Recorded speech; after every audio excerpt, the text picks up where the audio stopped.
Assalamualaikum warahmatullahi wabarakatuh. Perkenalkan, kami dari kelompok 9 ingin mempresentasikan mengenai akad ijarah. Sebelumnya, perkenalkan anggota kelompok kami, yaitu yang pertama Nanda Putri Aliza dengan NIM 215221176. Yang kedua yaitu Linda Dwi Nurjana yang dengan NIM 215221189. Yang ketiga Happy Dianovita dengan NIM 215221190. Materi pembahasan kali ini adalah yang pertama, pengertian ijarah. Yang kedua, dasar hukum ijarah. Ketiga, rukun dan syarat ijarah. Keempat, sifat dan hukum ijarah. Kelima, pembagian dan hukum ijarah. Keenam, pembayaran, penyewaan dan upah. Ketujuh, upah dalam pekerjaan ibadah. 8, penyewaan barang sewaan. 9, pembatalan dan berakhirnya ijarah. Yang terakhir yaitu menanam dan membangun di atas lahan pinjaman. Yang pertama yaitu pengertian ijarah. Menurut bahasa, kata ijarah berasal dari kata al-ajru yang berarti al-iwadu atau ganti. Dan oleh sebab itu, at-tawab atau pahala dinamakan ajru atau upah. Lafal ijarah dalam bahasa Arab berarti upah, sewa, jasa, atau imbalan. Al-ijarah merupakan salah satu bentuk muamalah dalam memenuhi keperluan hidup manusia, seperti sewa menyewa, kontrak, atau menjual jasa perhotelan dan lain-lain. Ijarah menurut arti lugat adalah balasan, tembusan, atau pahala. Dalam arti luas, ijarah bermakna suatu akad yang berisi penukaran manfaat sesuatu dengan jalan memberikan imbalan dalam jumlah tertentu. Artinya dengan menjual manfaat suatu benda, bukan menjual ain dari suatu benda itu sendiri. Kedua yaitu dasar hukum ijarah. Hukum ijarah dapat diketahui dengan berdasarkan pada teks-teks Al-Quran, hadis-hadis Rasulullah, dan ijma ulama fikih sebagai berikut. A. Berdasarkan Al-Quran. Dalam Al-Quran, ketentuan tentang upah tidak tercantum secara terperinci. Akan tetapi, pemahaman upah dicantumkan dalam bentuk pemaknaan tersirat, seperti ditemukan dalam Quran Surat Al-Baqarah ayat 233, An-Nahl ayat 97, Al-Kahfi ayat 30, Az-Zukhruf ayat 32, At-Talaq ayat 6, dan Al-Qasas ayat 26. B. Berdasarkan hadis. Hadis-hadis Rasulullah SAW yang membahas tentang ijarah atau upah mengupah, diantaranya diriwayatkan oleh Ibnu Majah dari Ibnu Umar bahwa Nabi Muhammad SAW bersabda, Bismillahirrahmanirrahim, Astajaro ajiran wal fal yaklimhu ajroh. Artinya, barang siapa yang meminta untuk menjadi buruh, beritahukanlah upahnya. Hadis riwayat Abdul Razak dari Abu Hurairah. Selanjutnya yaitu C. Berdasarkan ijma. Para ulama sepakat bahwa ijarah itu dibolehkan dan tidak ada seorang ulama pun yang membantah kesepakatan ijma ini. Jelaslah bahwa Allah Subhanahu wa Ta'ala telah mensyaratkan ijarah ini yang tujuannya untuk kemaslahatan umat dan tidak ada larangan untuk melakukan kegiatan ijarah. Jadi berdasarkan nas Al-Quran, sunnah, atau hadis yang ijma tersebut, dapat ditegaskan bahwa hukum ijarah atau upah mengupah boleh dilakukan dalam Islam asalkan kegiatan tersebut sesuai dengan syara. Selanjutnya yaitu rukun dan syarat ijarah. Yang pertama, rukun ijarah. Menurut Hanafiyah, rukun dan syarat ijarah hanya ada satu, yaitu ijab dan qabul, yaitu penyataan dari orang yang menyewa dan menyewakan. Rukun ijarah diuraikan sebagai berikut. Yang pertama, akid atau orang yang berakad, yaitu orang yang melakukan akad ijarah. Ada dua orang, yaitu mu'jir dan mustajir. Mu'jir adalah orang yang memberikan upah atau yang menyewakan, sedangkan mustajir adalah orang yang menerima upah untuk melakukan sesuatu dan yang menyewa sesuatu. Yang kedua yaitu sifat akad, yaitu sesuatu ungkapan para pihak yang melakukan akad berupa ijab dan qabul adalah permulaan penjelasan yang keluar dari salah seorang yang berakad sebagai gambaran kehendaknya dalam mengadakan akad ijarah. Yang ketiga, ujroh atau upah.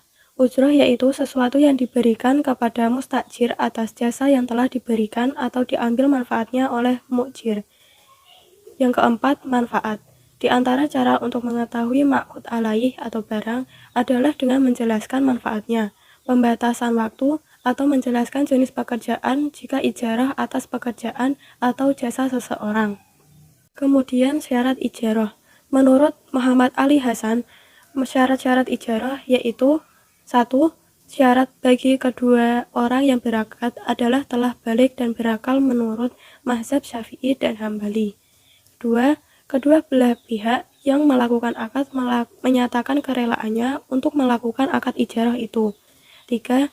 Manfaat yang menjadi objek ijarah harus diketahui dengan jelas, sehingga tidak terjadi perselisihan di belakang hari jika manfaatnya tidak jelas. 4.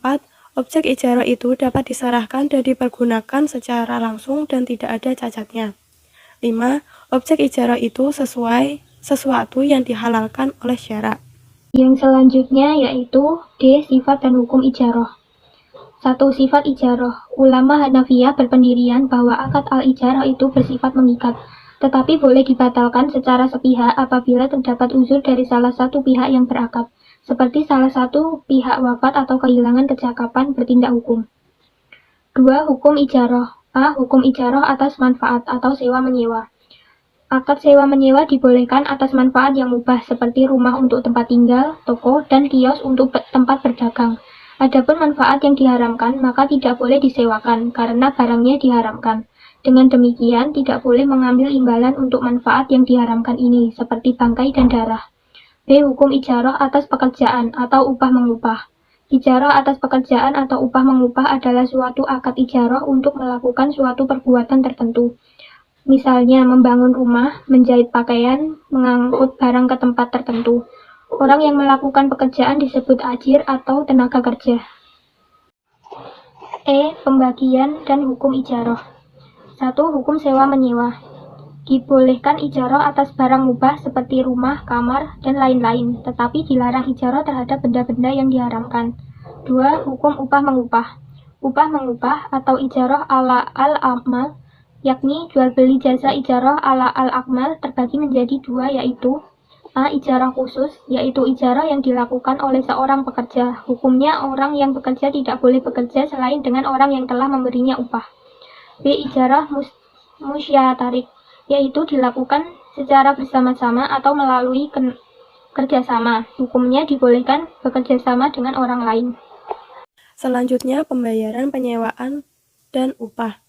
Dilihat dari segi akadnya, akad ijarah dibagi menjadi dua macam, yakni yang pertama, sewa-menyewa murni. Dalam ijarah murni berlaku perjanjian sewa-menyewa biasa. Semua pihak tetap memiliki kedudukan sebagaimana awal perjanjian, yaitu antara pihak yang menyewakan dan pihak yang menyewa barang. Setelah masa sewa berakhir, kedua pihak kembali pada kedudukan masing-masing. Yang kedua, sewa-menyewa dengan hak opsi pada akhir masa sewa atau al-ijarah muntahiyah bi al-tamlik. Dalam akad IMPT merupakan akad sewa-menyewa dengan hak opsi pada akhir masa sewa untuk pengalihan hak atas barang yang disewakan. Dalam sewa-menyewa ini, uang pembayaran sewanya sudah termasuk cicilan atas harga pokok barang.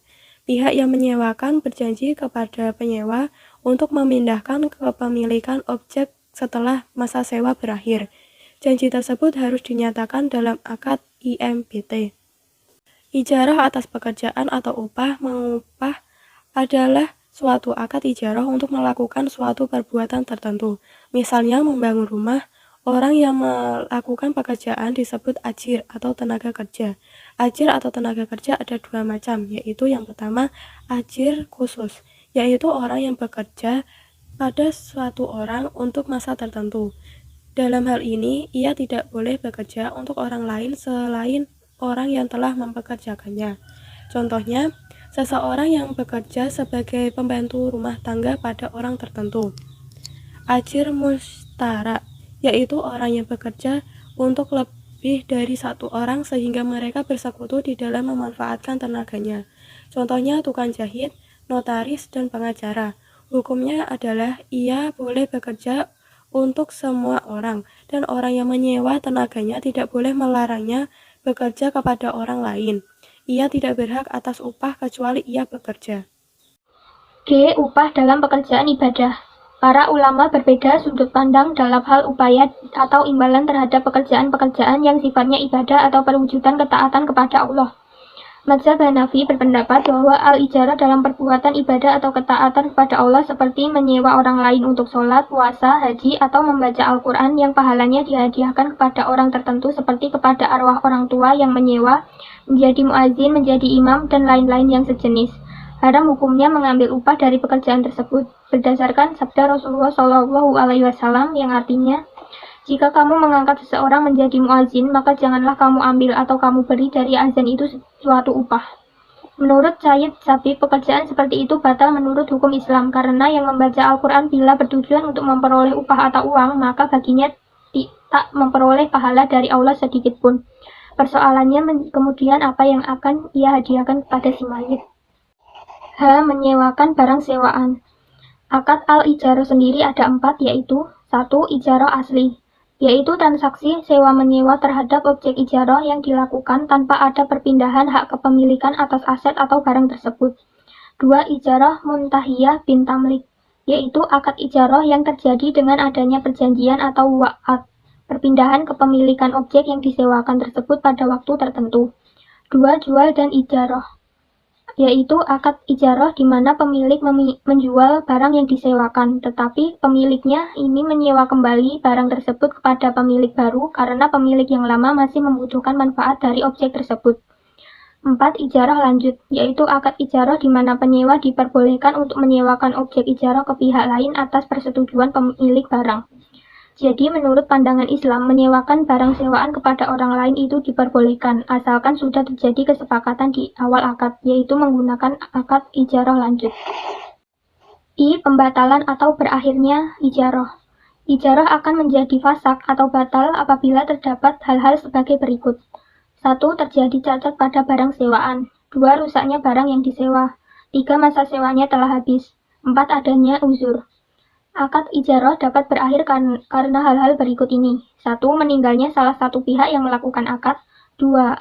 Ikolah, yaitu pembatalan oleh kedua belah pihak. 3. Rusaknya barang yang disewakan. 4. Telah selesainya masa sewa, kecuali ada uzur.